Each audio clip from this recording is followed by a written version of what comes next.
समाजात घडणाऱ्या घटना पाहण्यासाठी निर्भीड निष्पक्ष चॅनल म्हणजे संपादक संजय कारंडे यांचं Ajinkyatara news channel. Ajinkyatara news चॅनलला लाईक करा, शेअर करा, सबस्क्राईब करा आणि कमेंटही करा.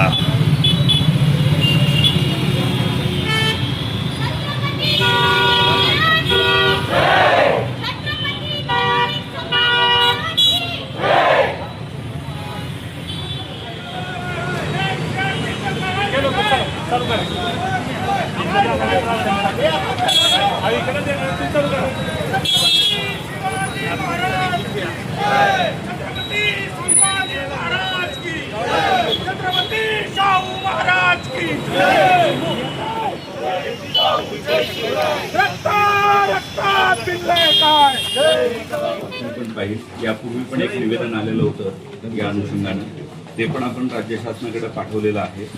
हे निवेदन पाठवताना सुद्धा राज्य शासनाला आपण ज्या भावना व्यक्त केलेल्या आहेत त्याचा उल्लेख करून आम्ही प्रस्ताव सादर करू किंवा पत्र हे पाठवू, जेणेकरून राज्य शासनाकडनं ते पुढे NCERT किंवा केंद्र शासनाकडे जाईल.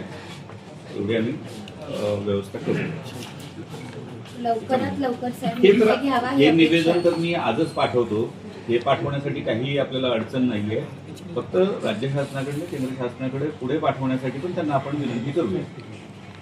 15 दिवसापर्यंत झालं तर हे मी आज पाठवतो. याला 15 दिवसाची आवश्यकता नाही. शासनाकडनं पुढे पाठवण्यासाठी 15 दिवसात अपेक्षा आहे. 15 दिवसात नाही तर अजून तीव्र आंदोलन आमच्याकडनं होणार. त्याची आम्ही 15 दिवसातच निर्णय घेतला जावा हे आमच्या शासनाला कळकळीची विनंती. सातारकरांच्या तीव्र भावना शासनाला त्या जे आता आंदोलन झाले त्या सगळ्या भावना पोच करा.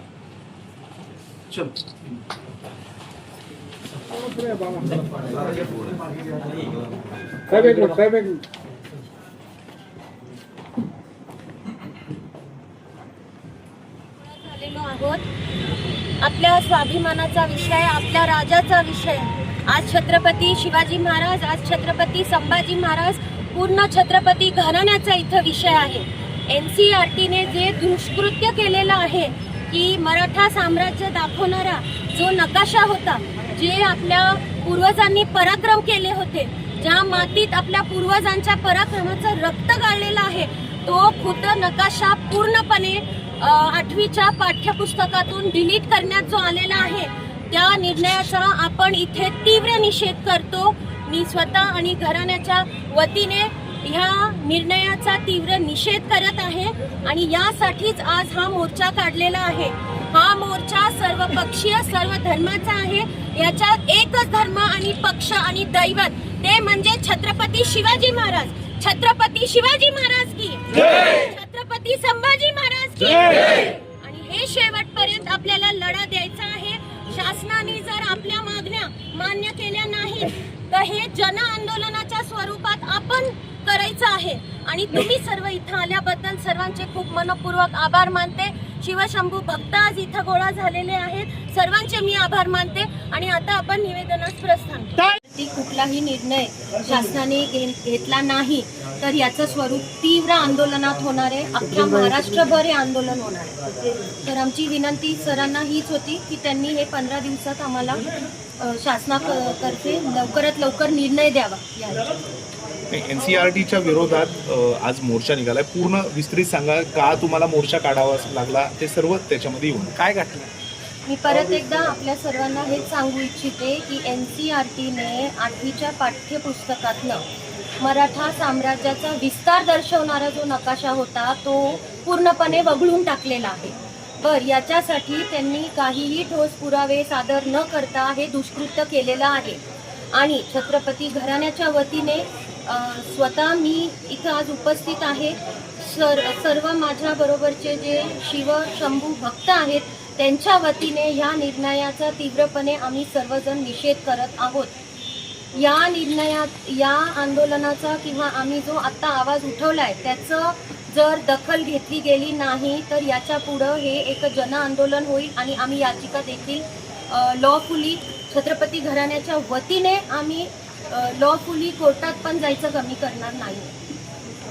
NCERT कडून अशी चुकीची पावलं का उचलली जात आहेत असं तुम्हाला वाटतं?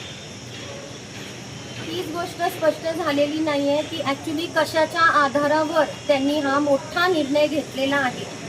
सर, हा फक्त नकाशा किंवा अभ्यासक्रमाचा विषय नसून आता पूर्ण महाराष्ट्र धर्माचा विषय झालेला आहे, आपल्या अस्मितेचा विषय झाला आहे, छत्रपती शिवाजी महाराजांचा हा विषय झालेला आहे. आणि वारंवार आपण बघत आहात सर्वजण की छत्रपती शिवाजी महाराजांच्या इतिहासावर जो घाला घालायचं चाललंय हे आता बंद करावं. महापुरुषांविषयी जे अपशब्द निंदनीय उल्लेख करण्याचं झालंय हे सुद्धा आता बंद केलं पाहिजे. याच्यासाठी देखील आम्ही सरकारला विनंती करत आहोत की कडक कायदा झाला पाहिजे. काही 8 ते 9 महिन्यापूर्वी राजस्थानमधून महाराष्ट्र काढण्यात आला होता, त्यानंतर हा निर्णय घेण्यात आला असं सांगितलं जातं. हो, बरोबर ही गोष्ट. आणि निर्णय याच्या आधी पण आमचं म्हणणं एकच होतं की सीमेबाबत काही आक्षेप होता तर तुम्ही दुरुस्ती सुधारणा करायला हवी होती, पण तुम्ही पूर्णपणे जो नकाशा वगळलाय याचा अर्थ तुम्ही त्या साम्राज्य जे होतं मराठ्यांचं ते स्वीकारत नाहीये. सर, मी सांगू इच्छिते, इतिहास हे साखळीसारखा असतो. मुघल सत्ता, त्याच्यानंतर मराठा सत्ता, त्याच्यानंतर ब्रिटिश, त्याच्यामधली एक जरी कडी आपण काढली तर आज ज्या विद्यार्थ्यांचा भविष्याचा प्रश्न आहे, जे NCERT खाली 27,000 शाळा येतात, किमान आपण म्हणलं 40 विद्यार्थी जरी एका वर्गात असले तरी 11 लाख विद्यार्थ्यांचं तुम्ही सत्य इतिहास लपवत आहात आणि नुकसान करत आहात. याचं उत्तर त्यांनी स्पष्टीकरण करून द्यावं, जे की त्यांनी आजपर्यंत केलेलं नाही. ज्या केंद्र सरकारकडे तुम्ही मागणी करताय ते केंद्र सरकारला शिक्षण राज्यमंत्री यांनी देखील या पत्राची भूमिका मांडली होती, मात्र यावर कुठला निर्णय झाला नाही. केंद्र सरकारही यामध्ये दखल घेत नाही, तर तुम्ही आता नेमकी मागणी कोणाकडे करणार आहे? कारण की तुम्ही आता जिल्हाधिकाऱ्यांना सांगितलं केंद्राकडे पाठवा, पण केंद्र सरकार शासनालाच मागणी करत आहोत आणि आम्ही आता 15 दिवसाचं अल्टिमेट. ऑलरेडी त्यांनी या पत्रावर कोणतीही दखल घेतली नाहीये. त्या दिवशी त्याच्यासाठी 15 दिवसाचं अल्टिमेट.